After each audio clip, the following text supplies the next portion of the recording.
Is this my last penny? Yes. You know, when I said that yesterday, somebody thought I was going to die. But I thought that I would never have to use pennies again. I would only use nickel, dimes, and quarters. 50-cent pieces. Sacagawea dollars. Susan B. Anthony's. The Eisenhower dollars. Yes. You know, I like the use of the Eisenhower dollar. Let's say you're an employee in the special maritime and territorial jurisdiction of any port of the world, and you found out about false police reports. Yes. False arrest. Fraudulent mental health evaluations. Yes. That has put my life in jeopardy. Yes. So that I would be admitted to a mental institution where you could administer psychotropic medication against my will. Now, for any port of the world to have knowledge of this, yes, they're liable. Ouch!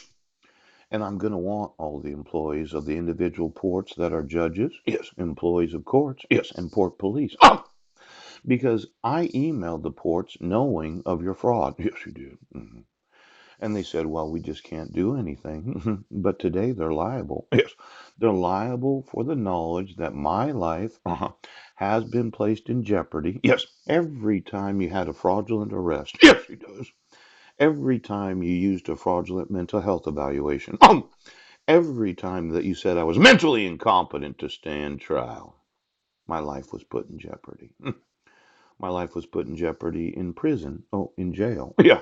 My life was put in jeopardy in the homeless shelter. Yes, it was.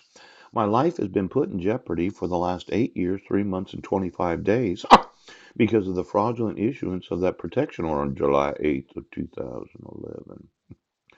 Now I'm going to want all those ports. Yes, the actual assets of the ports. Yes, the individual employees of the ports. Yes, and the last 60 years of employees. And then I'm going to want to know all the port police. Yes, that could have me arrested for the false accusation of violating the restraint provisions of a protection order on December 31st, 2015. Now, for those in Port Townsend that said that fat cow was my wife,